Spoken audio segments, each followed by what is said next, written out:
Riyadh, Saudi अरब, मुस्लिम league नून, middle east और Saudi अरब के ओहदेदारों ने कहा कि सुप्रीम कोर्ट ने तारीखी फैसला देकर नजरिया ज़रूरत को हमेशा के लिए दफन कर दिया, जिससे पाकिस्तान में जमहूरियत फरोग पाएगी और इदारे मुस्तहकम होंगे। रियाद में प्रेस कॉन्फ्रेंस करते हुए मुस्लिम लीग नून मिडल ईस्ट के कोऑर्डिनेटर शेख सईद अहमद ने मुस्लिम लीग नून सऊदी अरब के सीनियर नायब सदर महमूदुल हक डोगर, सदर Riyadh region Adnan Iqbal Butt, senior executive member doctor Tariq Aziz और दीगर सीनियर रहनुमाओं के हमरा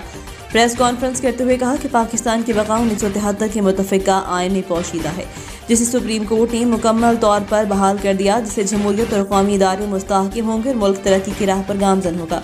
मुत्तहिदा अपोजिशन की जमातें मुबारकबाद की मुस्तहिक हैं, जिनकी सियासी जदोजहद की वजह से PTR जैसी करप्ट और नाअहल हुकूमत का खात्मा हुआ, जिससे यकीनी तौर पर नई आने वाली क़यादत मुल्क को मसाइल से निकालेगी,